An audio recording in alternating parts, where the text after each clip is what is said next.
good evening, and welcome. Wherever you are right now, take a moment to get comfortable. Let your shoulders relax, let the noise of the modern world fade into the background, and allow your attention to drift gently backward in time. Tonight, we're not rushing through history, we're not listing dates or memorizing facts. We're slowing down, breathing, and stepping quietly into the past to experience it as it was actually lived, hour by hour, sound by sound, smell by smell, in one of the most overwhelming cities the world had ever known. This is London in the 1700s, the largest city on earth, home to more than 500,000 people, long before electricity, long before modern plumbing, long before silence was something you could expect at night. A place where ambition and desperation lived side by side, where unimaginable wealth and grinding poverty shared the same streets. Tonight, we're not observing Georgian London from a distance.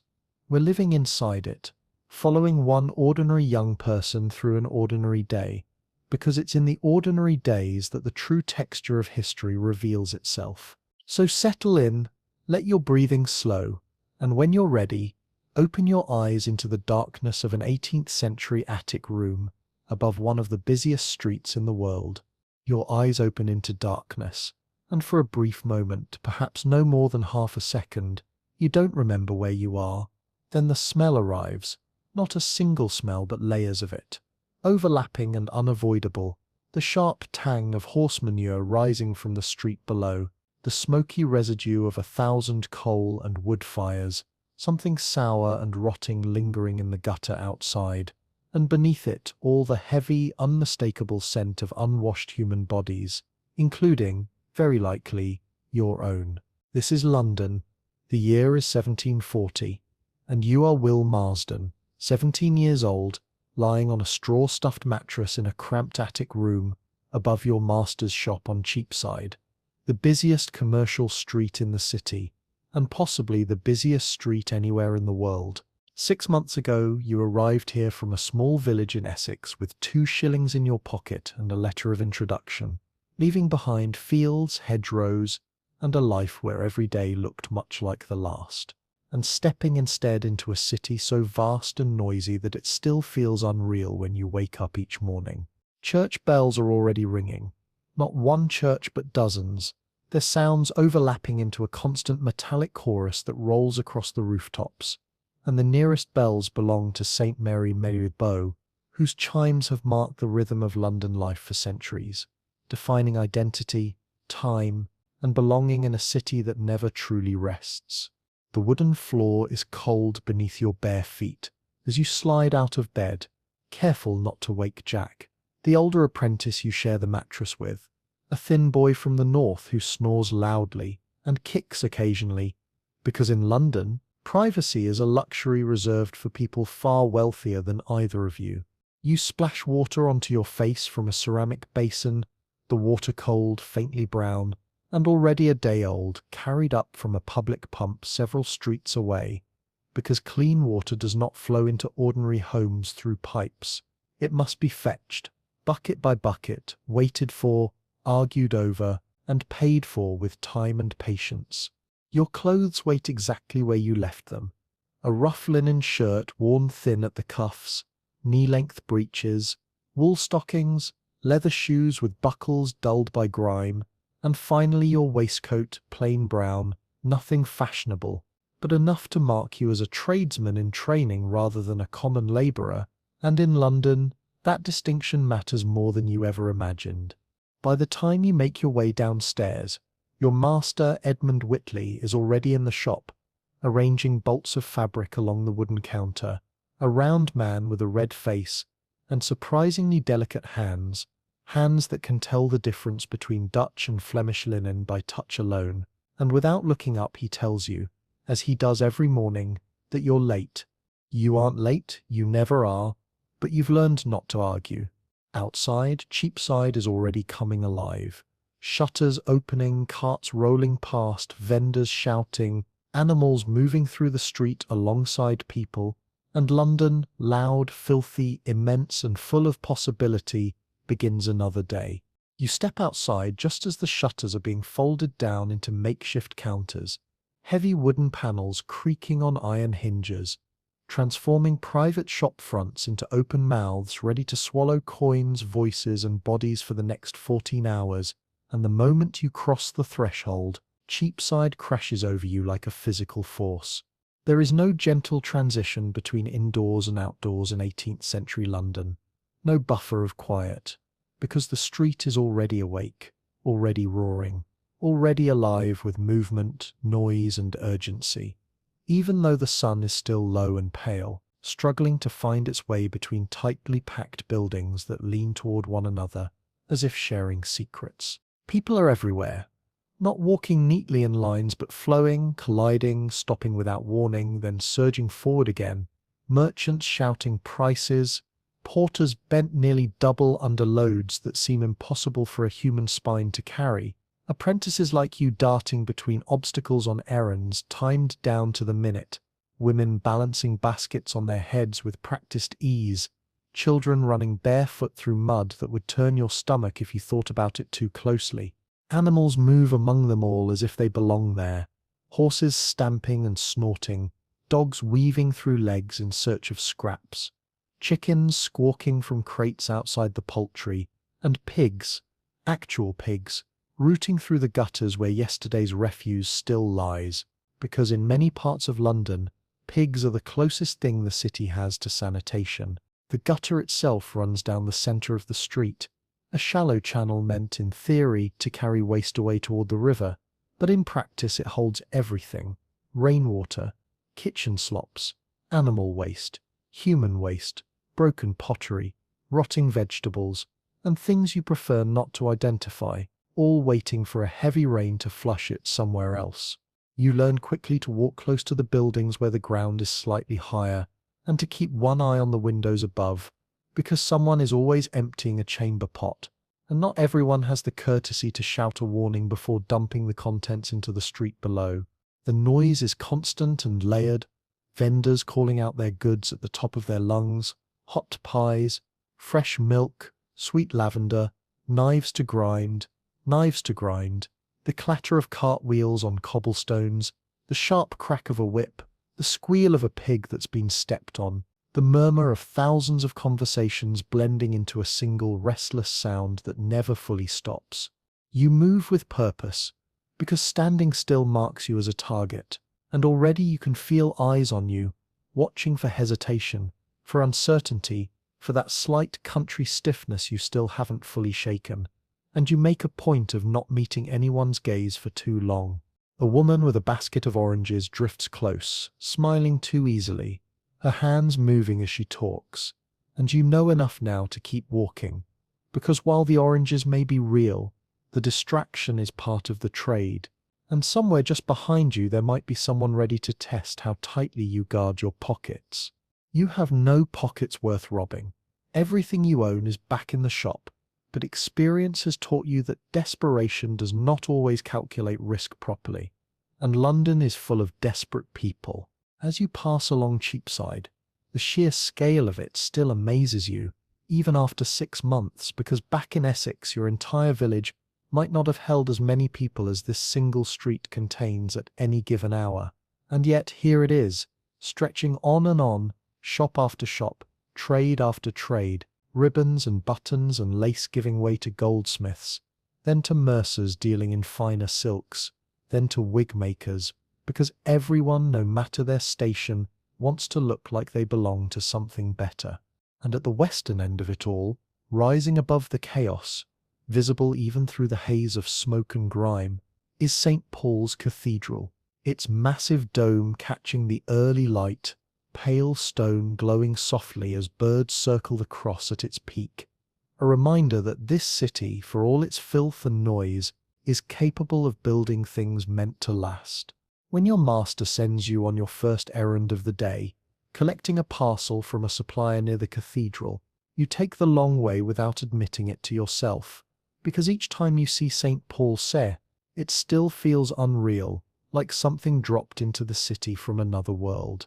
Sir Christopher Wren's great cathedral has only been standing a few decades, rebuilt after the Great Fire turned much of medieval London into ash, and men who worked on it are still alive.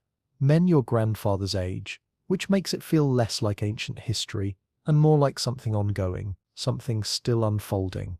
You stop for just a moment, country boy instincts resurfacing, staring up at the dome that rises above everything else, above the shops, above the chimneys, above the endless press of humanity, and you imagine what it must have been like to haul those stones into place, to stand on scaffolding high above the city while London churned below. But you don't linger, because errands matter, and time matters, and in London being late has consequences. You turn back into the flow of the street, pulled once more into the living machinery of the city, and without realizing it, you begin to move differently than you did when you first arrived. Your steps more confident, your path more efficient, your instincts sharper, because slowly, quietly, the city is teaching you how to survive it.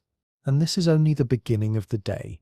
As you move away from the open stretch of Cheapside and closer to St. Paul's Sea, the street begins to change almost without warning, narrowing slightly, darkening as taller buildings block the light, the noise shifting from the broad roar of commerce to something more compressed and intimate, voices echoing between stone and timber walls, footsteps sounding closer than they should. The streets here feel older, more worn, their surfaces uneven underfoot, patched and repatched over generations, and the air grows heavier the farther you go, thick with the smells of cooking fat, damp wood, human waste, and something stagnant that clings to the back of your throat. This is where you become more aware of the gutters, where the trickle of filth grows sluggish, pooling in places where the ground dips, carrying scraps of cabbage leaves, feathers, broken pottery, and worse, all slowly inching their way toward the river, or sometimes not moving at all. You pass doorways so narrow you wonder how anyone fits through them, each one leading into a world you'll never see. Families crowded into single rooms, lodgers stacked floor to ceiling, whole lives unfolding behind thin wooden doors that do little to block sound or smell.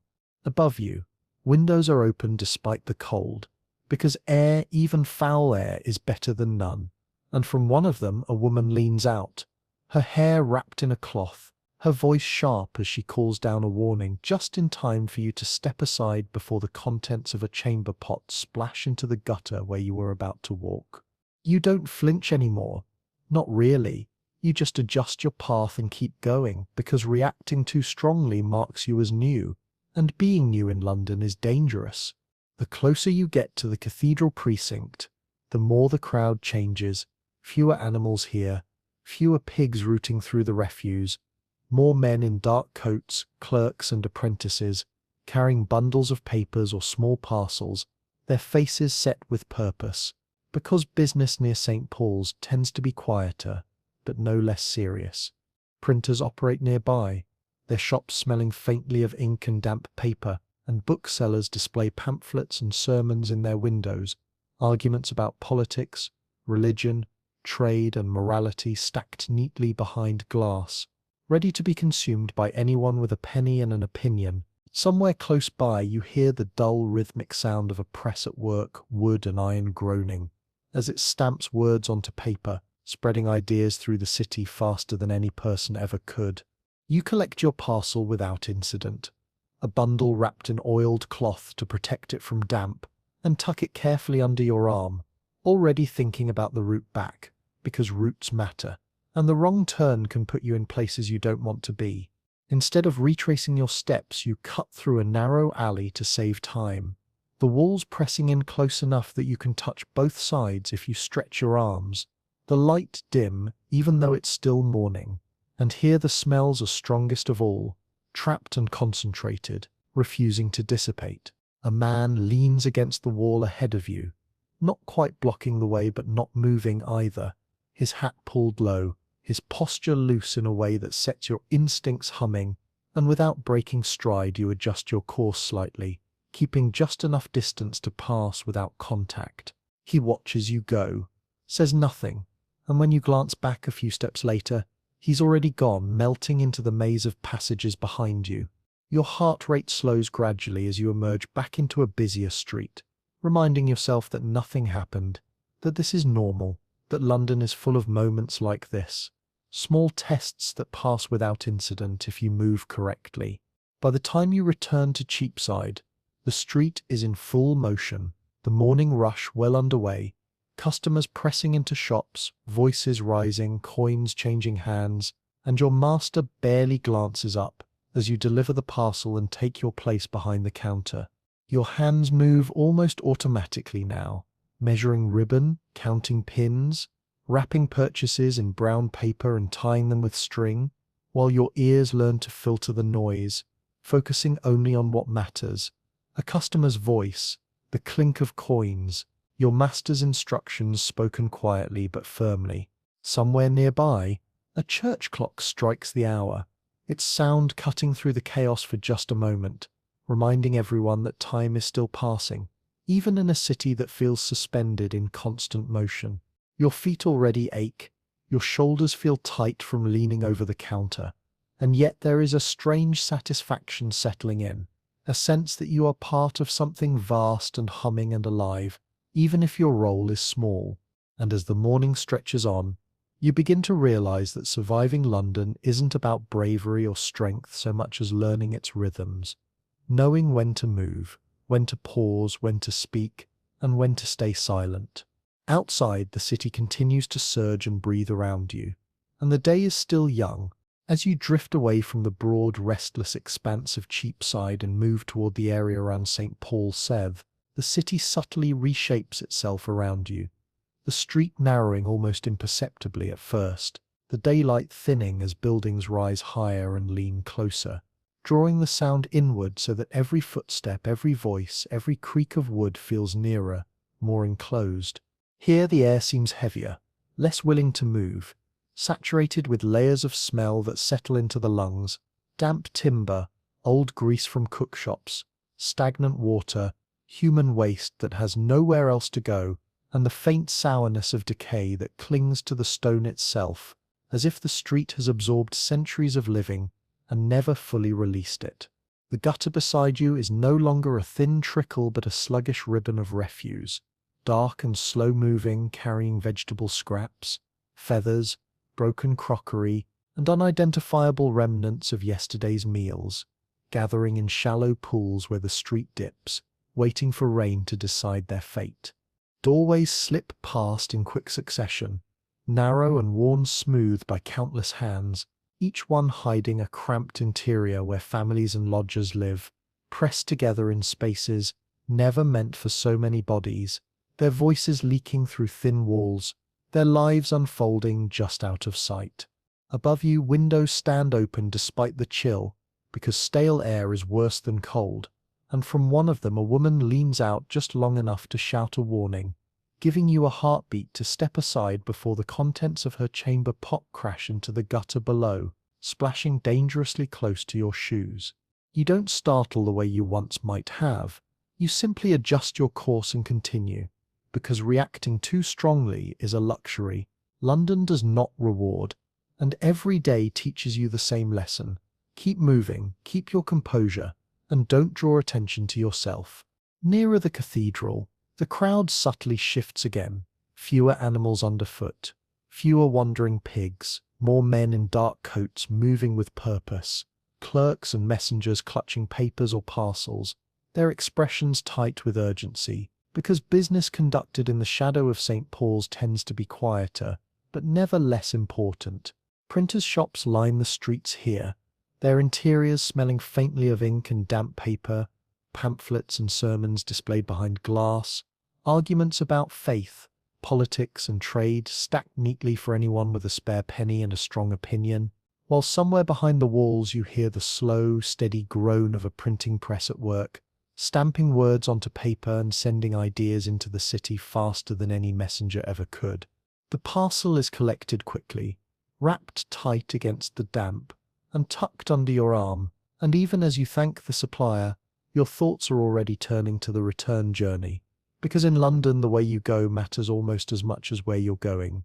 You choose a narrow alley as a shortcut, a decision that always carries a small element of risk, the walls closing in until your shoulders nearly brush both sides, the light dimming to a perpetual twilight, despite the morning hour, and here the smells are strongest of all, trapped and concentrated, refusing to disperse. A man stands ahead, leaning casually against the wall, not obstructing the passage, but not moving either, his posture loose in a way that sets something quiet and instinctive stirring in your chest. And without breaking stride, you angle your path just enough to pass without contact, your gaze fixed forward. He says nothing, makes no move, and when you glance back moments later, he has already vanished, absorbed into the warren of passages behind you, as if he were never there at all. Your pulse settles only after you step back into a busier street, the familiar noise and movement acting almost like reassurance, reminding you that nothing happened, that moments like this are simply part of the city's texture, tests that pass unnoticed if you move correctly. By the time you return to Cheapside, the street is fully awake, the morning rush in full stride, customers crowding counters, voices overlapping, coins ringing against wood, and your master accepts the parcel with barely a nod before you slip back into your place behind the counter. Your hands work almost on their own now, measuring ribbon, counting pins, wrapping purchases in brown paper and tying them with twine, while your ears learn to filter the chaos, tuning out everything except the voice of a customer or the quiet instruction of your master. Somewhere nearby, a church clock strikes the hour, its sound briefly cutting through the noise, a reminder that time continues to move forward even in a city that feels perpetually in motion. Your feet ache, your shoulders tighten from leaning over the counter, and yet beneath the fatigue there's a growing sense of belonging, a feeling that you are no longer simply enduring London but beginning, slowly, to understand it. And as the morning stretches on, you realize that survival here isn't about strength or boldness, but about learning the city's rhythms, knowing when to advance, when to yield, and when to pass through unnoticed. Outside, London surges onward, indifferent and alive, and the day has only just begun. By late morning, the rhythm of Cheapside begins to shift almost imperceptibly, the sharp urgency of the early hours easing into something steadier and heavier, as if the street itself is settling into a long, exhausting stride that it knows it will have to maintain until nightfall. Your stomach reminds you that dawn was a long time ago, but hunger is a familiar companion now, something you acknowledge and set aside, because errands come first. And Master Whitley does not measure forgiveness in sympathy, but in punctuality. When he calls you over and hands you a small leather pouch, the weight of it is immediately noticeable, heavier than ribbon samples, heavier than thread, and his instructions are precise, delivered in a low voice that suggests this task matters more than most. You are to cross the river. Those words land differently than any errand within the city, because the Thames is not just another street to navigate. It is a boundary, a living, moving force that divides London into worlds that look close on a map but feel vastly different once your feet touch their ground. South of the river is where London places what it prefers not to see too closely: the bear-baiting pits, the brothels, the prisons, the tanneries whose smells travel farther than their reputations. And while trade happens there, honest trade, necessary trade, it always carries a faint edge of danger. You step away from the shop and head east, the street names changing every few hundred yards even though you walk in what feels like a straight line, Cheapside becoming Poultry, then Lombard Street, then Gracechurch Street, the crowd thickening with each step toward the river. The Poultry earns its name honestly, cages of chickens stacked outside shops, feathers drifting into the air, blood-staining wooden blocks where birds are slaughtered on the spot, the smell sharp and metallic beneath everything else. And you keep your eyes forward, moving steadily, because stopping here would only slow you down. The closer you get to the river, the more the noise changes. Less bargaining now, more shouting, porters calling warnings as they shift massive loads, carters swearing as wheels jam against one another, sedan chairs forcing narrow paths through the press of bodies. And then, gradually you see it. From a distance, London Bridge does not resemble a bridge at all, but a street that simply happens to be suspended over water, buildings rising on both sides. 4 and 5 stories high, leaning inward until they nearly touch, their upper rooms connected by wooden walkways that block out the sky. It has stood here for more than 5 centuries in one form or another, rebuilt, repaired, burned and rebuilt again, but always in the same place, the only way for ordinary people to cross the Thames on foot, and everyone in London eventually passes beneath its shadow. As you approach the northern gatehouse, you slow without meaning to, your eyes drawn upward to the iron spikes mounted above the archway, some of them still bearing the weathered remnants of skulls, grey and hollow-eyed, left over from a time when traitors' heads were displayed as warnings to anyone entering the city. The practice has mostly ended now, but no one has bothered to remove the old ones, and they stare down at the crowd with equal indifference, rain and smoke having stripped them of any remaining horror. You pass beneath them and step onto the bridge itself, immediately swallowed by congestion. The roadway is narrow, barely wide enough for 2 streams of people to pass comfortably, and yet it must accommodate everything: pedestrians, porters, carts, sedan chairs, shop displays spilling outward, all moving at the pace of thick honey poured in winter. The buildings lean overhead, their upper stories blotting out the light, turning midday into a perpetual dusk, candles burning in shop windows even though the sun is high, and the air feels trapped, warm and stale despite the river flowing just beyond the walls. You move when the crowd moves, stop when it stops, pressed close to strangers whose breath you can feel, whose clothing brushes against yours, whose conversations drift past in fragments, complaints, bargains, gossip, prayers, curses. Somewhere ahead, raised voices signal trouble, and then everything halts entirely, the ripple of frustration moving backward through the mass as word spreads that a cart has become lodged between 2 shop fronts, its wheels jammed, its driver shouting useless instructions. A stuck cart on London Bridge can halt movement for an hour or more, because there is nowhere for it to go, no side streets, no room to turn, and patience is the only currency anyone has left. You glance toward the narrow gaps between buildings, searching for another option, and spot a small sign hanging above a recessed passageway, stairs leading downward, their steps slick and dark, a reminder that the bridge has another life beneath it, closer to the water. You hesitate only a moment before slipping into the passage, leaving the stalled crowd behind, the noise muffling as you descend toward the river. The smell changes immediately.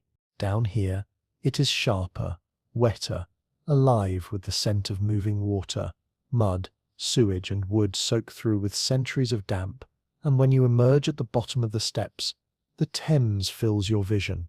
No longer a distant ribbon, but a rushing, churning body of brown water, surging between the stone piers of the bridge. The current is faster than you imagined, squeezed through narrow arches like breath through clenched teeth, roaring and twisting, strong enough to pull a boat under if handled carelessly, and you understand at once why crossing the river is never treated lightly. A small boat glides toward the steps, its oars dipping smoothly into the water, and the waterman looks up at you with an appraising eye, his face weathered and lined, his posture relaxed in a way that suggests long familiarity with danger. For a moment you stand there, the pouch heavy at your side, the river loud in your ears, and you realize that today, London is about to show you another one of its many faces. You hesitate only long enough to feel the weight of the moment settle in your chest, then step carefully into the boat, your balance shifting as the narrow hull responds instantly to your movement, water slapping softly against the wood just inches below your boots, a reminder of how little separates you from the river itself. The waterman steadies the craft with an easy motion born of decades of repetition, pushing off from the stone steps and guiding the boat away from the bridge's shadow, his oars dipping into the brown water with practiced precision, each stroke smooth, powerful, and unhurried. From here, London feels different. The noise of the streets above does not vanish, but it dulls, losing its sharp edges, becoming a distant, constant hum, while the river asserts itself as the dominant presence, rushing, breathing, pulling everything along with it toward the sea. You sit still, hands resting on your knees, watching as the massive stone piers of London Bridge slide past, each one thick as a house, their surfaces darkened by centuries of water and smoke, the current accelerating between them with such force that the boat shudders slightly as it crosses the faster flow. The waterman keeps his eyes on the river, reading it the way a scholar reads text, adjusting his angle without conscious thought, avoiding the worst of the turbulence, because the Thames here is not forgiving, and mistakes are remembered for a long time. Other boats move around you, wherries like yours carrying passengers to every corner of the city, larger barges piled high with goods, flat-bottomed lighters ferrying cargo from anchored ships to the wharves, their crews shouting warnings and instructions as they pass, all of them sharing this narrow, dangerous highway.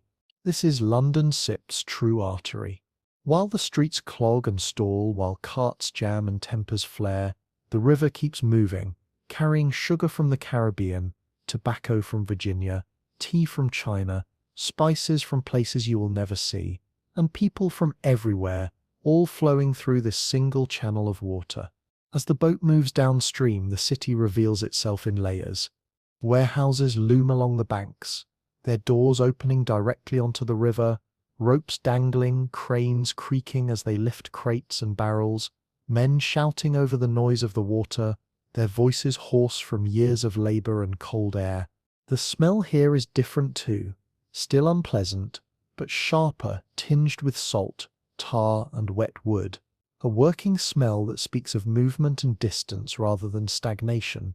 You pass beneath overhanging jetties and wharves where shadows cling even in daylight, places where the river seems to pause and watch, and you instinctively draw your coat closer, as if that might offer some protection from the unseen depths below. Ahead, rising from the riverbank, the Tower of London comes into view, its pale stone walls heavy with history, its presence unmistakable, a fortress, a prison, a symbol of royal power that has stood here longer than anyone alive can remember. From the water it feels closer, more imposing, its walls rising directly from the river's edge, and you imagine prisoners arriving by boat, brought through the Traitor's Gate beneath those walls, their final journey unfolding in silence, broken only by the splash of oars. The waterman notices your gaze. "First time seeing her from the river?" he asks, his voice rough but not unkind. You nod, unsure what else to say. "She looks different from down here," he continues, guiding the boat smoothly past the current. "Everything does. River shows you the truth of the city. Streets lie. River doesn't sit." You think about that as you drift onward, watching the tower slide behind you, replaced by more warehouses, more ships, their masts rising like a forest of bare trees against the sky, ropes creaking softly as they sway. Some of these vessels have been gone for years, their crews dead or scattered. Others arrived only days ago, still smelling of distant seas and foreign ports. And you realize that London is not just a city. It is a meeting place for the entire world compressed into a stretch of water and stone. The boat glides toward a set of stairs on the southern bank, the waterman angling in carefully, easing the oars to slow the craft until it bumps gently against the stone, and he looks back at you expectantly.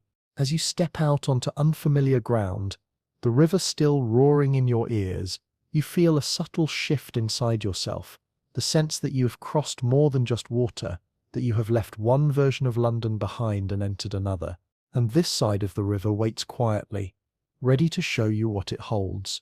The moment your boots touch the stone steps on the southern bank, you feel it, a subtle but unmistakable change in the air, heavier somehow, thicker, carrying smells that cling rather than drift away, as if this side of the river holds on to everything longer than the city to the north ever allows itself to.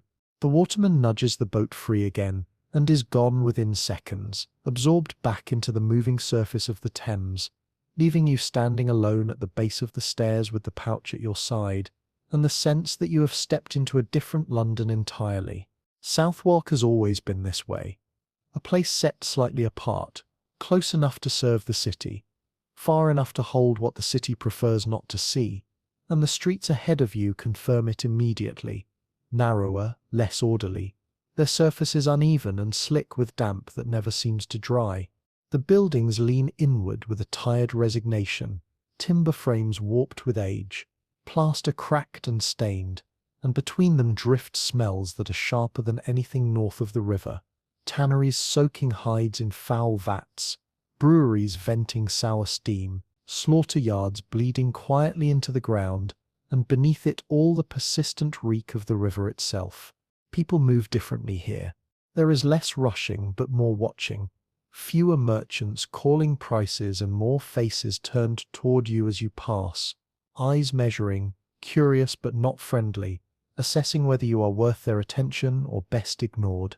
You keep your pace steady, neither hurried nor slow, your gaze forward, the leather pouch pressed closer against your side, because instinct tells you that confidence here is not about speed, but about certainty, about looking as though you belong exactly where you are. You pass a doorway where laughter spills out, coarse and loud, followed by the sharp crack of a slap and a woman's raised voice. Then silence again, the door closing as if nothing happened at all. Farther along, a group of men cluster outside a tavern despite the early hour, tankards already in hand, their faces flushed, eyes glassy, gin rather than ale, judging by the smell cheap and powerful, the kind that dulls hunger and pain at the cost of everything else. You have seen the prints in shop windows, Gin Lane with its collapsing buildings and ruined faces, and standing here now watching a man sway as he tries to lift his cup, you realize the artist was not exaggerating, only recording.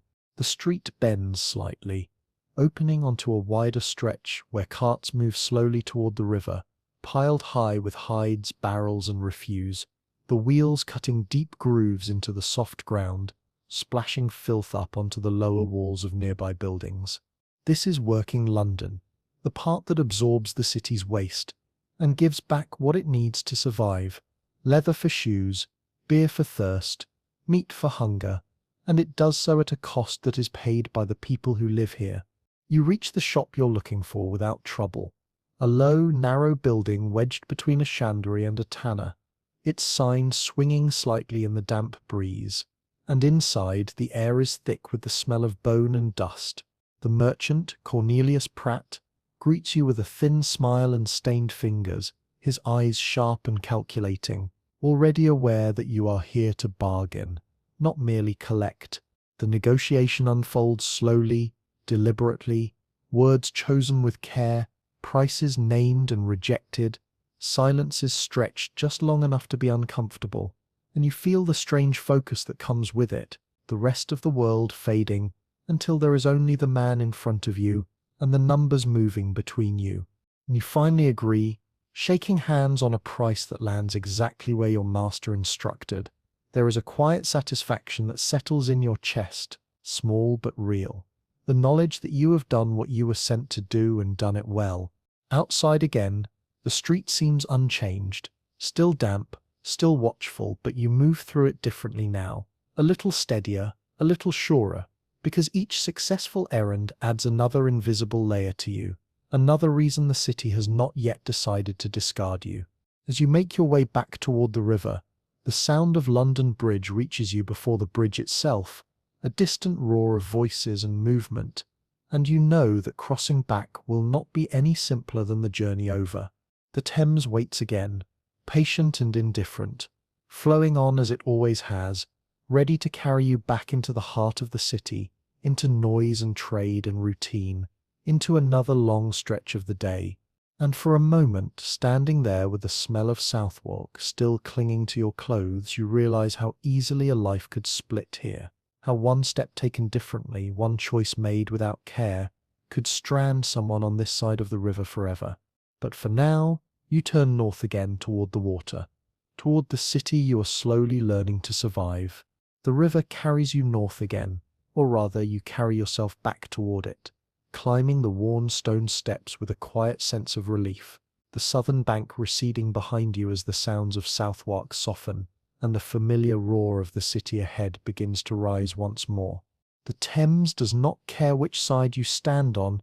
It flows steadily, brown and heavy, pulling everything along with it toward the sea, And as you wait near the stairs watching boats slide past in both directions, you become aware of how many people depend on this water simply to get through their day.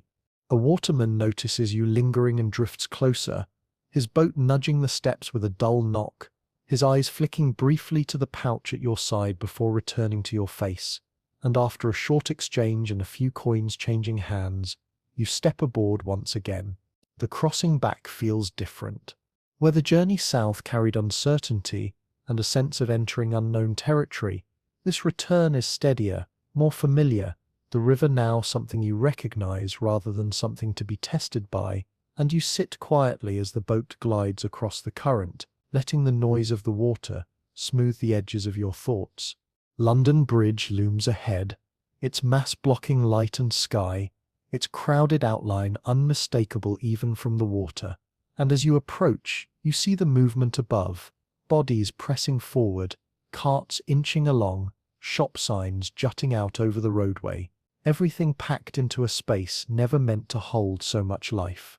The waterman steers wide of the strongest current, avoiding the most dangerous pull of the arches, his oars biting cleanly into the water, and you feel the boat tilt slightly as it adjusts course, the river reminding you that even those who know it well never fully control it. Back at the northern stairs, you climb out, boots slipping briefly on damp stone before finding purchase, and the moment you step into the press of bodies at the bridge entrance, the river's calm fades completely, replaced by heat, noise, and the close presence of strangers. The bridge is moving again, slowly, painfully, the stalled cart from earlier finally cleared, but the damage already done, frustration thick in the air as people push forward inch by inch, their patience worn thin by hours of delay. You move with them, carried along by the crowd rather than walking under your own power, surrounded by voices raised in complaint and argument, vendors shouting prices that go unheard, children crying, porters swearing as they try to force a path through the mass. Above you, the buildings lean together, blotting out the sky, candles flickering in shop windows despite the daylight. And for a moment it feels as though the bridge itself is a living thing, breathing slowly, as it absorbs and releases people in uneven pulses. It takes far longer than it should, but eventually, almost without noticing when it happens, you emerge onto the northern bank, the city opening slightly, the air shifting just enough to feel like release. By the time you make your way back toward Cheapside, the afternoon has settled in. The sharp energy of morning has dulled into something heavier and slower, merchants less eager, customers more deliberate, the street no longer surging but rolling, as if conserving strength for the hours still to come. Back in the shop, Master Whitley barely looks up as you return, but he listens closely as you report the outcome of your errand, his nod small but meaningful, his fingers already turning over the samples you've brought back, assessing their quality in silence. You take your place behind the counter again, and the rhythm returns. Measure, cut, wrap, tie, count, repeat, your hands moving almost independently of thought while your mind drifts, replaying the river, the southern streets, the negotiation that went exactly as planned. Outside, the light shifts, shadows stretching longer across the street as the sun begins its slow descent, and you become aware of a subtle change in the crowd, workers thinking about supper, apprentices watching the clock, the city beginning its gradual turn toward evening. Somewhere nearby, a church bell marks the hour, its sound steadier now, less insistent, as if reminding London that the day will end eventually, no matter how loudly it resists. And as you lean slightly on the counter, feet aching, shoulders tight, you realize that you have crossed the city and come back again, not just in distance but in experience, adding another quiet layer to who you are becoming. The afternoon is far from over, and London, restless as ever, still has more to show you before the light fades. As the afternoon stretches onward, the light in Cheapside changes almost without notice, the brightness thinning, shadows growing longer and softer, sliding across the cobblestones like something alive, and the street, though still crowded, begins to move with less urgency, as if the city itself is growing tired.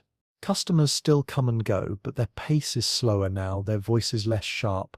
Housewives finishing their errands, servants sent out for last-minute purchases before supper, tradesmen stopping in briefly on their way home, pockets lighter than they'd like, faces drawn with the fatigue of long hours. Inside the shop, the air feels warmer and closer, candles already burning despite the lingering daylight, their flames flickering whenever the door opens, and the smell of tallow mixing with fabric dust, and the faint metallic scent of coins handled too many times to count. Your hands know the routine so well now that thought becomes almost unnecessary. Ribbon measured and cut to length, buttons counted carefully into small piles, pins wrapped in paper and tied with string, each movement steady and familiar, a quiet counterpoint to the noise outside. Master Whitley speaks little at this hour, conserving words the way others conserve energy, occasionally adjusting a display or correcting a measurement with a brief nod or raised eyebrow, his attention divided between the ledger in front of him and the slow dwindling of the crowd. From time to time you glance toward the doorway, watching Cheapside transform, the cries of street vendors changing in tone, less salesmanship now, and more urgency, last pies, last milk, last lavender, voices hoarse from a full day of shouting, competing not just with one another, but with the coming dark. The smells shift too. The heat of the day lifts some of the worst of the street's stench, but replaces it with others, cooked meat drifting from nearby cookshops, ale from taverns preparing for their busiest hours, the damp scent of the gutter beginning to cool as evening approaches. A man passes the shop calling the hour, his voice practiced and steady, reminding those who listen how much daylight remains. And somewhere farther off, church bells answer him, their sound slower now, more measured, marking time for a city preparing to change pace. You feel it in your body, the weight settling into your legs and shoulders, the dull ache that comes not from one moment of strain, but from a whole day of standing, lifting, leaning, focusing, and you shift your weight subtly, knowing there are still hours to go. Outside, apprentices begin to cluster in small groups, whispering plans for the evening, taverns, cards, cheap ale, maybe music if they're lucky, the promise of noise and warmth and forgetting drawing them onward. You catch Jack's eye across the shop as he steps in briefly, already free for the night, his grin familiar, inviting without words, and for a moment you consider it, the pull of company and drink and laughter strong after a long day. But the shop is not yet closed. Master Whitley finishes with a customer, and begins the methodical process of shutting down, counting coins, noting figures in his ledger, testing the locks on the strongbox hidden beneath the floorboards, each action deliberate, careful, shaped by years of habit and hard-earned caution. The shutters go up one by one, muting the street's noise slightly with each heavy panel secured, the world outside reduced to muffled sound and flickering shadow, until finally the door is bolted and Cheapside is left on the other side, still alive, still restless, but no longer your concern. The day sip's work is done, at least in the shop. In the small back room, supper waits, simple and filling, steam rising from a pot that smells of boiled meat and vegetables. And as you sit down, the tension in your shoulders eases just a little, the warmth of food and the closeness of the space grounding you after hours spent standing at the edge of the street.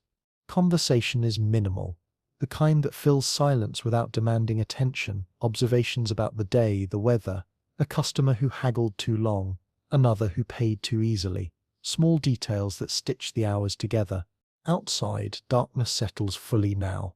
Cheapside does not sleep, but it changes. Taverns filling, voices growing louder, footsteps more uneven, laughter mixing with argument, and the city shifts into its night rhythm, slower but no less intense. And as you finish your meal, wiping your hands on your breeches, you know the choice that waits, the familiar question that comes with every evening, whether to climb the stairs to the attic and rest, or step back into the street and see what London becomes after sunset. For now, you sit quietly, listening to the sounds seeping through the walls, feeling the day loosen its grip on you, knowing that the night, like the city itself, is only just beginning. By the time the sun begins to tilt low over the rooftops, the light in Cheapside has taken on that peculiar golden haze that makes the dust visible, dancing lazily through the air, as if it too has grown weary of the day. The street is still crowded, yet its pace has changed. The urgency that ruled the morning has melted into a slow, almost rhythmic drift, as though everyone is moving homeward on the same invisible tide. Shopkeepers lean in their doorways, sleeves rolled up, counting the last coins of the afternoon, while errand boys hurry past with baskets that seem lighter than they did hours ago. The shouts of sellers have softened, their once booming calls now rough with fatigue. Fresh milk, hot pies, fine ribbons, each cry rising and falling into the low hum of a city catching its breath. Inside the draper's shop, the air feels thick and warm, scented faintly of wax and cloth. The candles on the counter have been burning since mid-afternoon, their small flames trembling whenever someone opens the door. You move slower now, your hands performing familiar motions, folding linen, cutting ribbon, tying neat parcels, movements so practiced they barely require thought. Each gesture carries the comfort of repetition, the quiet relief of knowing exactly what comes next. Master Whitley works in near silence, his concentration absolute, his round face glowing softly in the candlelight as he balances his ledger and weighs the day's takings. From time to time he mutters a number under his breath or sighs, tapping his quill against the page before dipping it again in ink. He is a man who trusts figures more than people, and when the numbers behave, his mood improves slightly, though he never smiles enough to show it. Beyond the windows, Cheapside continues its slow transformation. You can see the lamps being lit one by one, small yellow orbs blooming along the street, until the whole road glows like a river of fire caught between rows of darkening buildings. The shadows lengthen, stretching far enough to touch one another, and the noise of the city begins to change. Less commerce now, more voices raised in laughter or argument, footsteps that stagger rather than stride. When the final customer departs, the air outside has turned cool and faintly damp, and the master begins the closing ritual. Coins counted twice, shutters fastened, bolts drawn, every movement deliberate and unhurried. Each thud of the wooden panels dulls the sound of the street a little more, until the noise is distant, like surf heard from far away. In the small room behind the shop, supper waits on the hearth. Nothing grand, just boiled mutton and bread, but after the day's labour it feels luxurious. You eat in near silence, both of you too tired for talk, the only sounds the scrape of spoons and the muffled din of the city outside. Occasionally, laughter bursts from a nearby tavern and fades again into the dark, swallowed by the endless breathing of London at dusk. When the meal is done, the master retreats upstairs, leaving you alone with the soft crackle of the dying fire. You sit for a while, elbows on the table, listening. The street beyond the shutters has changed again. The rhythm is different now, slower, heavier, more unpredictable. Boots clatter unevenly over cobblestones. A woman's voice calls out sharply and is answered by a man's low reply. A dog barks, a door slams. You know that the city never truly rests. It only changes its face. The London of night is another creature entirely, louder in some places, eerily quiet in others, filled with shadows and music and danger in equal measure. And though your body aches for sleep, a part of you is curious, drawn toward the life that begins when respectable London shuts its doors. For now you stay still, caught between rest and restlessness, between the safety of your narrow bed upstairs and the lure of the streets outside. The air smells faintly of wax and cloth and cooling stew. The candle beside you trembles in a faint draught, and as darkness deepens beyond the shutters, you realize the day has slipped away completely, leaving you at the edge of London's other world, the one that wakes when the sun goes down. When you finally push open the door and step back into the street, night has claimed London in full. The last traces of sunset have vanished behind a haze of chimney smoke, and the lamplighters have finished their rounds, leaving behind small islands of flame swaying in the wind. Between those pools of light, the darkness gathers thick and deep, smelling of damp stone, soot, and the faint sweetness of ale spilled hours ago. Cheapside at night is not the Cheapside you know by day. The merchants are gone, their shutters locked tight, their signs creaking faintly above empty thresholds. In their place come others, hawkers selling roasted chestnuts from glowing braziers, boys darting between carriages, offering to guide travellers through the maze of alleys, women in bright scarves standing in doorways, where the candlelight glimmers on glass bottles and tired eyes. The air hums with sound. A different kind of commerce now.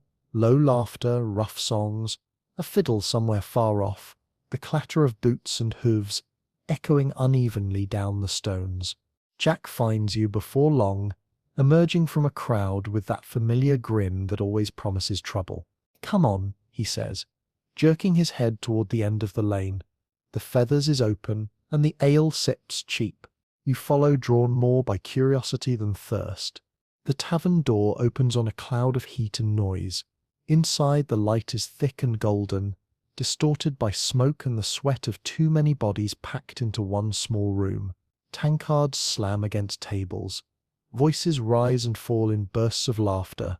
Somewhere a fiddler is soaring his bow across the strings like a man possessed. The smell of roasted meat, tobacco, and unwashed wool fills the air. You and Jack find a corner table sticky with spilled ale. He orders without asking. 2 pewter mugs of something dark and bitter, and when you drink, it burns pleasantly all the way down, settling the ache in your throat from a day of calling prices and haggling words. Around you, London's lower world unfolds in vivid colour, butchers and porters drinking shoulder to shoulder, apprentices in half-unbuttoned coats singing the same song twice, a woman laughing too loudly as she clutches her shawl to her chest. Somewhere near the hearth, a man begins to tell a story about a sailor who fought the French with nothing but a broken oar. Another swears he once saw the ghost of a highwayman galloping over Holborn Bridge at midnight.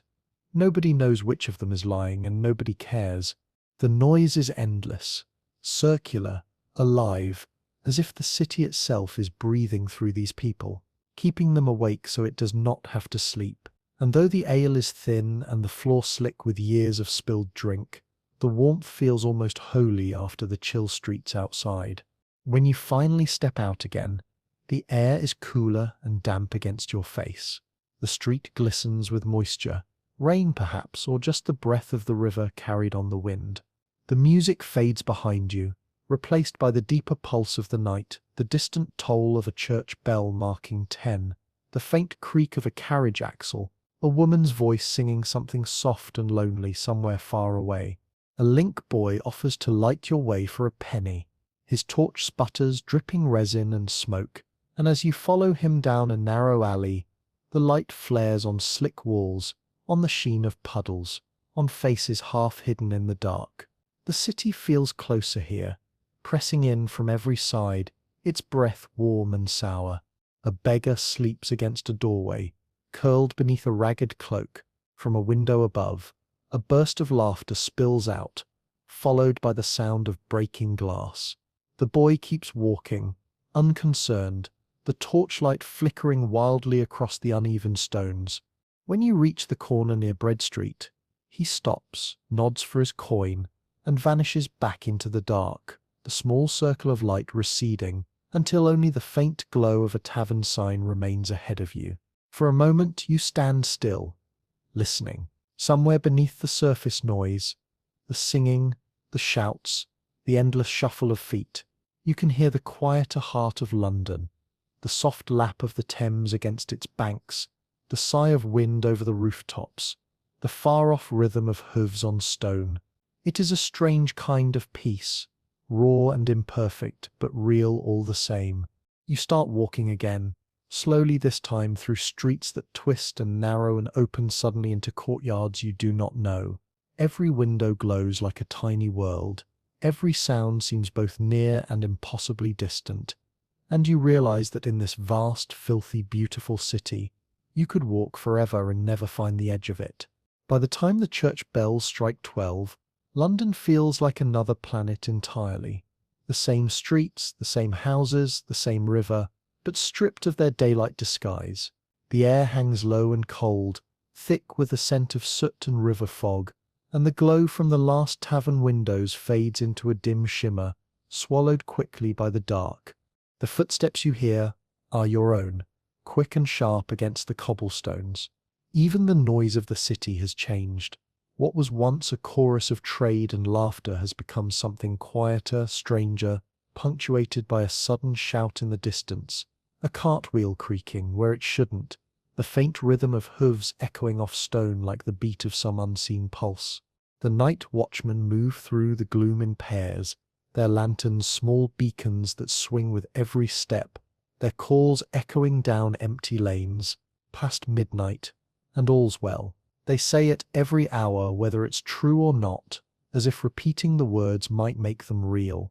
But you can hear the unease beneath them, the way the city seems to breathe around them, never truly still, never truly safe. You pass St. Mary Bow, its great bells silent now, the spire rising like a ghost against the low clouds. The stones of the churchyard glisten with dew, and somewhere among them a cat moves, silent and graceful, eyes catching the lantern light for a heartbeat before vanishing again. The farther you walk, the more the fog thickens. It curls up from the Thames like breath from a sleeping beast, wrapping the city in shifting grey that blurs edges and swallows sound. Shapes move within it, the outline of a cart, the shadow of a man pushing it, a flicker of torchlight that vanishes when you blink.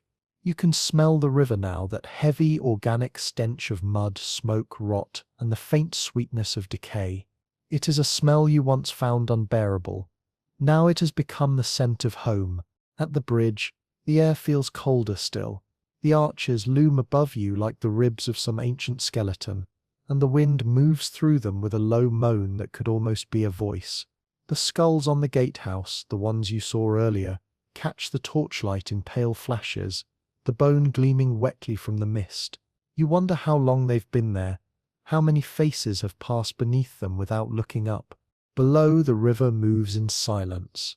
Its surface glimmers faintly under the half-hidden moon, broken only by the faint motion of barges tied up against the piers. The city sleeps above it, but the river never does. It flows unending, bearing everything away. You lean on the cold stone parapet, watching the fog drift past. Somewhere to the east, a bell rings faintly. One, then another, and then silence again. The sound travels strangely in the mist, stretched and distant, like a memory trying to find its way back. For a long moment you do nothing. You simply stand there, breathing, listening to the city's heartbeat. It's not peaceful, not exactly. Too many ghosts in these streets, too many secrets buried beneath the stones, but there is a rhythm to it, an uneasy harmony that feels almost like comfort. A waterman's oar knocks softly against the side of his boat. Somewhere beyond the fog, a woman laughs, high and distant, gone before you can tell if it was joy or madness. The air tastes of iron and river water, and in that strange stillness, with the city half asleep around you, you understand why people stay here, why they endure the noise, the filth, the danger, the endless motion. Because in between the chaos and the cold, London has moments like this, moments where it feels like the centre of the world, vast and unknowable and alive. You turn away from the river at last, your breath fogging in the air, and begin the long walk back through the sleeping streets, past shuttered shops and silent houses, toward the narrow attic room that now feels more like home than anywhere else on earth. By the time the first grey light begins to seep through the cracks between rooftops, the fog has thinned into ribbons that curl along the ground, clinging to doorsteps and gutters like something reluctant to let go. The bells have stopped their counting, the watchman's calls have faded, and for a few precious minutes, London seems to hover between two worlds.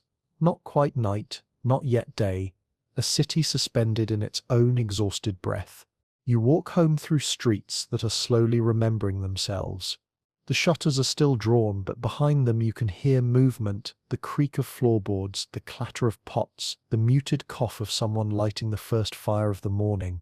Chimneys begin to smoke one by one, sending thin columns of grey into a sky the colour of wet slate. The air smells of ash and cold bread and the faint sour sweetness of yesterday's ale poured into the gutter. A milkmaid passes you, her pails sloshing with each step, steam rising faintly from their rims. She doesn't notice you at first. Few people do at this hour, but when she does, she offers the smallest of nods, the quiet acknowledgement of two people who happen to share the same weary city. Her shoes are soaked through. You can hear them squelch against the stones as she disappears into the mist. The market streets are stirring now. A cart rattles over the cobbles, wheels squealing under the weight of vegetables hauled in from the countryside. A boy drives a flock of geese down Bread Street, shouting and waving his arms, the birds scattering in panic before reforming into a noisy, complaining cluster. From somewhere near the poultry, a baker's oven door slams shut, followed by the unmistakable smell of rising bread, warm and yeasty, the kind of scent that makes even the poorest apprentice stop and breathe it in. By the time you reach Cheapside, the world has colour again, washed out and pale at first, then slowly brightening as the sun fights its way up through the low cloud.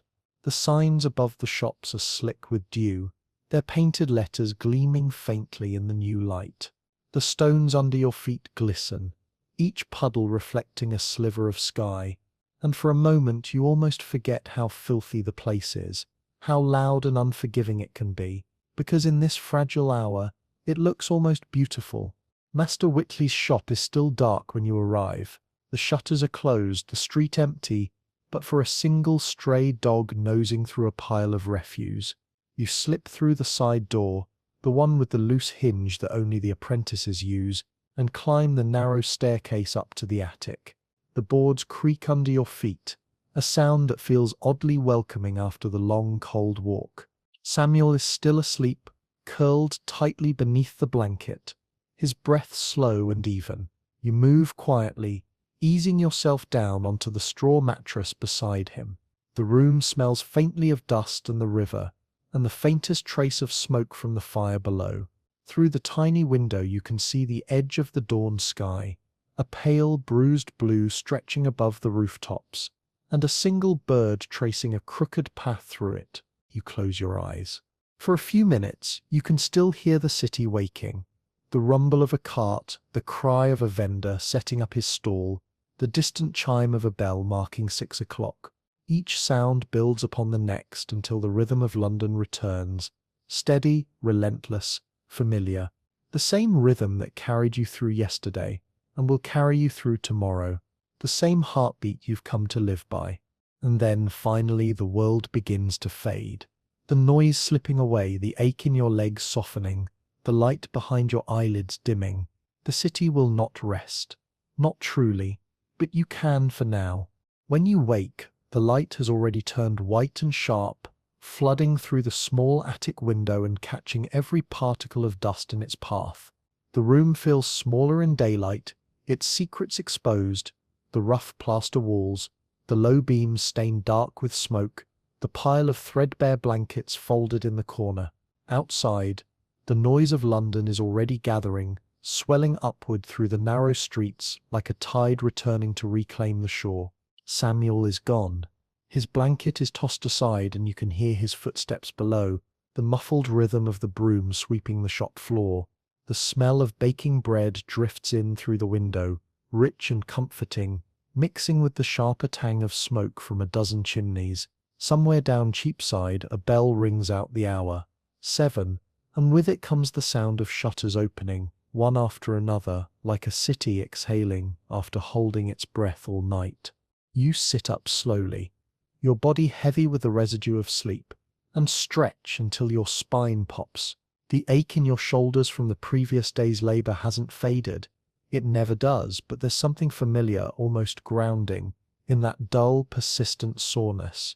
You pull on your shirt, still faintly damp from the mist of the night before, and run a hand through your hair before heading downstairs. The shop is already half alive. The morning light slants through the front window, cutting across the counter and catching the floating motes of dust, making them look like gold.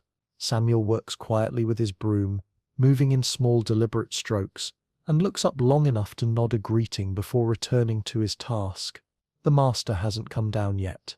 His breakfast tray waits untouched on the table near the back, tea gone lukewarm, the edge of bread curling with dryness. You take your place by the counter, where the day always begins. Outside, Cheapside is filling fast, carts loaded with bolts of fabric, fishwives balancing baskets on their hips, porters shouting for room to pass. The noise is constant now, overlapping, chaotic, but it no longer jars you the way it once did. You can hear its order beneath the disorder, the rhythm of trade and movement that defines the city's heartbeat. By 8 o'clock the shop door opens for the first time.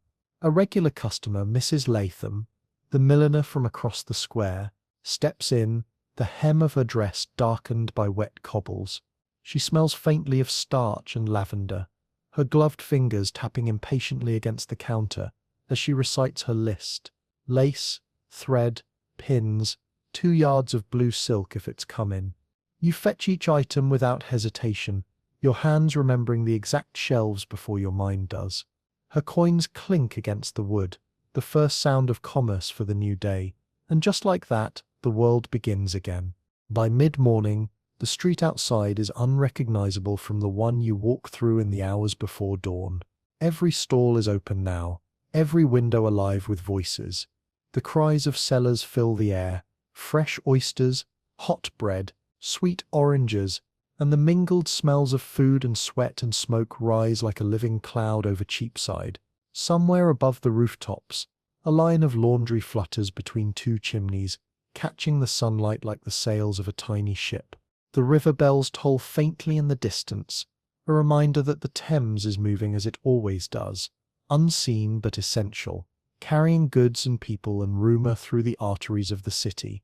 The world beyond London might exist, but here within these narrow streets the rest of England feels like a rumour.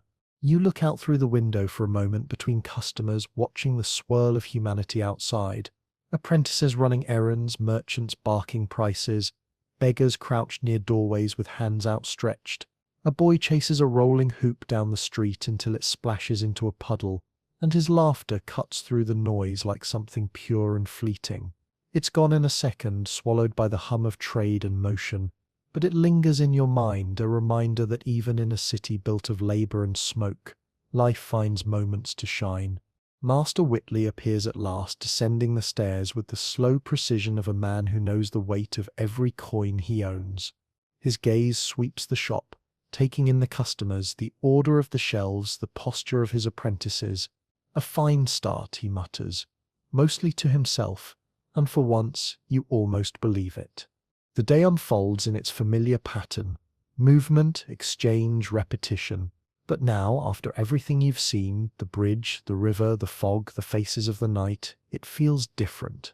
You recognize in every passerby a story, in every sound an echo of the larger city breathing around you. London is no longer something that happens to you. It's something you are part of, a vast living machine whose rhythm you've begun to understand. Outside, the bells strike again. Another hour gone, another beginning. The city never truly wakes or sleeps. It only shifts endlessly from one kind of life to another, and you, at last, have learned how to move with it. By noon the sun sits high enough to bleach the roofs pale and turn the shop front glass into mirrors. The air hums with warmth and labour, the metallic clatter of horseshoes striking stone, the rhythmic clink of coins changing hands, the smell of hot tallow and roasting meat drifting down from taverns already serving their midday meal. The city seems almost to vibrate with movement, every sound overlapping, merging into a single ceaseless hum that you can feel through the soles of your boots. Inside, the shop has become a small furnace. The shutters on the upper panes are half drawn, but the air refuses to cool. Samuel works silently beside you, sweat shining at his temples as he measures thread and packs orders, his expression fixed in that quiet, dutiful patience shared by all who serve the same routine day after day. The wooden counter is warm beneath your palms, smooth from years of handling, its surface marked by faint grooves that tell the story of every coin, every folded parcel, every bargain struck since long before you arrived. Customers drift in and out like the tide, apprentices buying buttons, matrons fussing over colour and texture, messengers collecting fabric swatches wrapped in oilcloth. Each conversation feels almost rehearsed, the same polite exchanges repeated until they blur together. "Yes, madam, that shade is from last year." "No, sir, the shipment from Bristol hasn't come in." "1.5 yards, you said." The words fall from your mouth without thought, the rhythm of trade sinking deeper into your bones. At moments, though, your eyes wander to the window, where Cheapside gleams in the summer light. The world outside looks larger than the shop, freer somehow, though you know better. The faces passing by all carry the same expressions of purpose and endurance, as if the entire city moves to the same hidden drumbeat that none of them can escape. And yet, in their motion there is beauty. The glint of a street hawker's copper kettle, the flash of a red ribbon in a young girl's hair, the sunlight catching on the dust that swirls like faint gold mist above the street. Master Whitley's voice cuts through your reverie. "Careful with that bolt, Will. That silk's worth more than your week's wages." He says it without malice, just habit, his eyes flicking from your hands to the customer and back again. You nod, steady your grip, and fold the fabric properly this time, your fingers tracing the edge of its smooth surface. The woman thanks you, drops her coins into your palm, and leaves with a faint smile that feels less like gratitude and more like dismissal. The rhythm resumes. Hours stretch and contract in ways you can't quite measure. The bells ring from St. Paul's, 1, 2, then 3, their sound rolling over the rooftops like waves breaking on invisible shores. For a moment conversation halts as everyone listens, just long enough to mark the passage of time before returning to their tasks. And beneath the familiar fatigue, you feel something stirring, not resentment exactly, but a quiet longing for air, for sky, for space beyond these walls.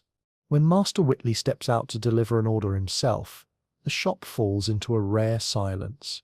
You lean on the counter, eyes half closed, listening to the muffled sounds beyond the door. Somewhere, a street performer begins to sing, his voice raw but strong, carrying a tune that sounds both mournful and proud. The words blur into melody, but the rhythm is unmistakably that of the city, relentless, unstoppable, alive. Samuel glances up. "You're thinking again," he says quietly, not unkindly. You smile, but you don't answer. He doesn't expect you to. Everyone in London thinks too much and says too little. By late afternoon, the light begins to fade to amber. The street grows louder again, carts returning, merchants shouting over one another, the first hints of evening noise spilling into daylight.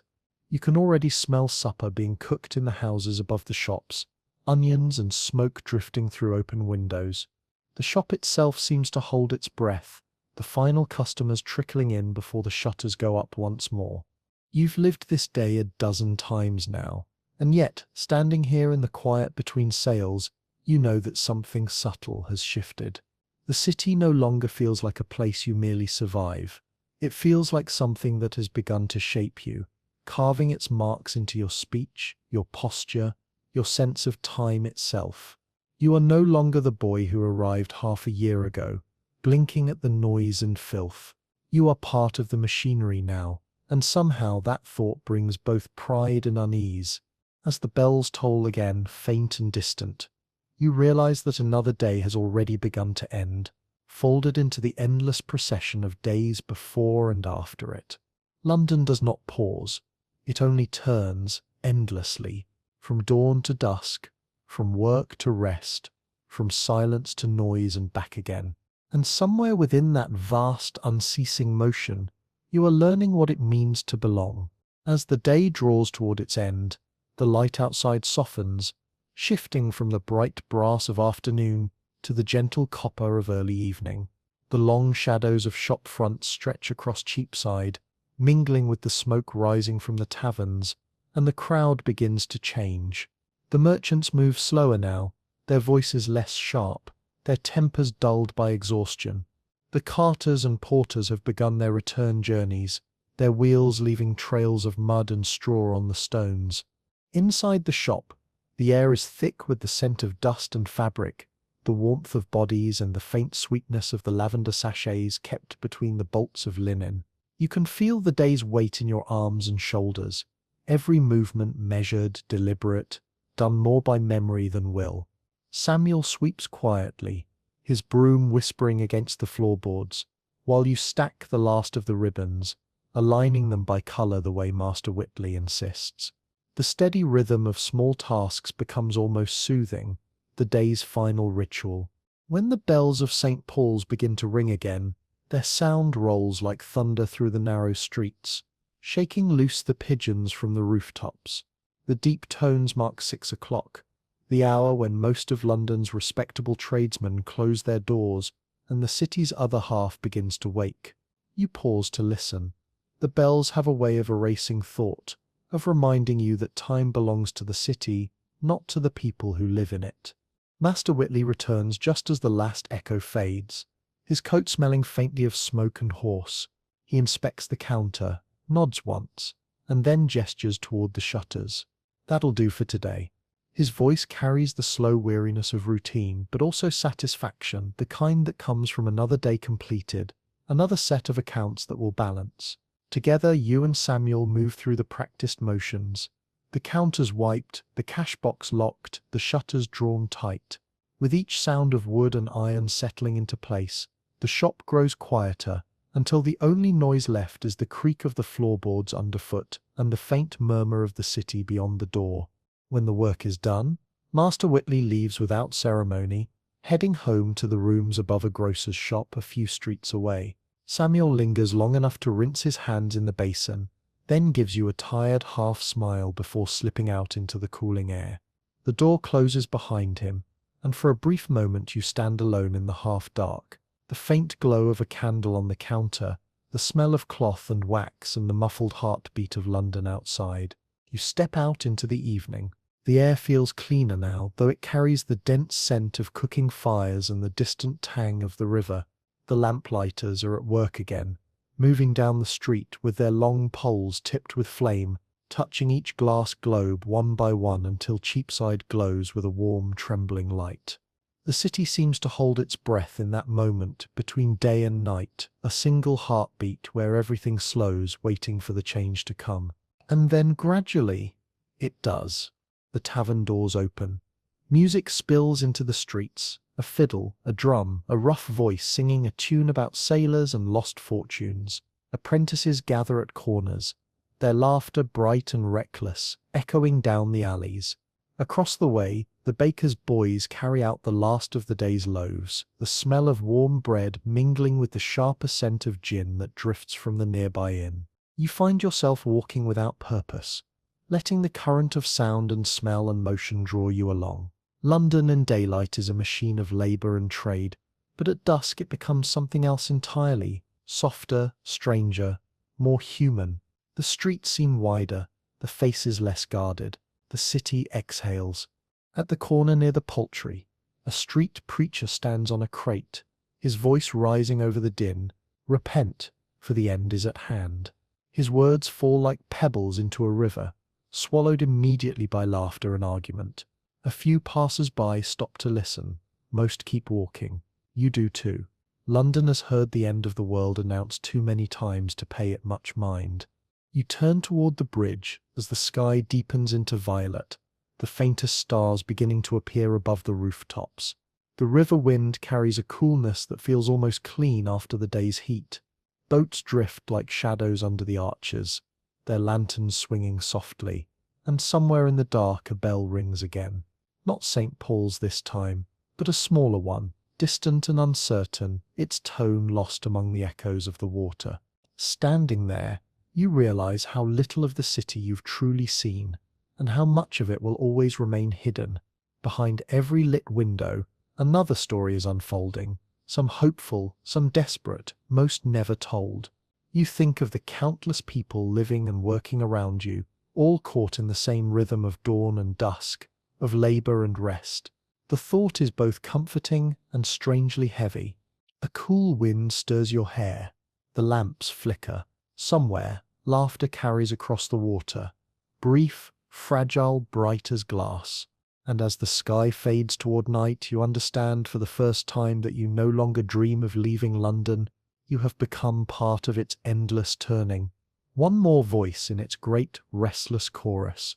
Night settles slowly over Cheapside, not in a sudden sweep of darkness, but in layers. First the soft dimming of the sky from violet to grey, then the pale extinguishing of the last shop windows, and finally the surrender of the street itself, swallowed by lamplight and shadow. The noise dulls with it, the sharp edges of voices softening into murmurs, the clatter of carts replaced by the slow, rhythmic knock of boots against cobblestones. You walk without hurry, the city folding itself around you like a cloak. The heat of the day has vanished, leaving behind a chill that seeps through your sleeves and makes the lamplight shimmer in faint halos. Above, the rooftops hunch together, their chimneys exhaling thin streams of smoke into the low, starless sky. Somewhere in the dark, water drips steadily into a gutter, the sound small and steady as breath. London at this hour feels both infinite and close, a world reduced to what the lamplight touches, everything beyond it fading into silence. You pass closed shutters and narrow doorways where a single candle still burns, its flame flickering like a heartbeat behind thin wood. In one window a woman sews by firelight, her needle glinting with each careful motion. In another, a child sleeps with his mouth slightly open, his face half buried in a worn quilt. The sight catches you off guard, this small, quiet intimacy hidden inside the vast machinery of the city. The taverns still hum with life, though their energy has turned inward. The songs are slower now, the laughter rougher, the talk quieter and more personal. A man leans in close to another, their heads nearly touching as they trade stories only the night will hear. You catch fragments as you pass, shipwrecks, lost wages, promises that sound like lies, and then the door swings shut again, sealing the noise inside. Farther down the lane, a group of link boys lounge by the wall, their torches sputtering low, their faces striped with soot. They call to you as you go by. "Light your way, sir." But when you shake your head, they shrug and turn back to their quiet jokes, the glow of their torches painting their faces in ghostly gold. You drift toward the river without quite meaning to. It pulls at you the way it always does, an invisible gravity that hums through the stones beneath your feet. The air grows colder, heavier, filled with the damp sweetness of water and smoke. When you reach the embankment, the city behind you feels distant, still audible but muffled, as if you've stepped outside the skin of it. The Thames lies before you, wide and dark and moving steadily under the faint light of the moon. The water's surface ripples like silk, reflecting the glow of the bridge lanterns in broken shards. Barges rock gently in their moorings, their ropes creaking, the faint ring of metal on wood carrying over the still air. Across the river, Southwark glows faintly, its scattered windows and taverns flickering like embers from a dying fire. You stand for a while, leaning against the cold stone, your hands tucked into your sleeves. The wind moves past you with a sound like a sigh, carrying faint smells, tar, wet rope, and the ghost of something floral from a perfumer's shop upriver. The water laps quietly at the base of the wall, a soft, persistent rhythm older than the city itself. Behind you, a clock strikes 10. The sound rolls over the rooftops, deep and deliberate, marking another hour in the endless cycle. And for the first time, it doesn't feel oppressive. It feels steady. A heartbeat, an anchor. The bells do not command. They simply remind that time passes, that work returns, that the city endures. You close your eyes for a moment and breathe in the river air. Somewhere, faint and far away, a violin begins to play, the notes rising and falling like waves. It's impossible to tell where the music comes from. Perhaps a tavern, perhaps a ship, perhaps nowhere at all. But it fills the darkness with something almost gentle. When you open your eyes again, the fog is gathering once more along the water's edge, silver in the lamplight, curling upward to blur the edges of the bridge and the city beyond. London is wrapping itself in its own dream, hiding the scars of the day beneath a shroud of smoke and mist. You turn back toward Cheapside, the streets quieter now, the lamps burning low. The city no longer feels vast or threatening. It feels alive, breathing, shifting, dreaming, and somehow, so are you. As you walk home, the bells strike once more, their echo fading into the mist. The air tastes faintly of salt and smoke, and though the streets are nearly empty, you no longer feel alone.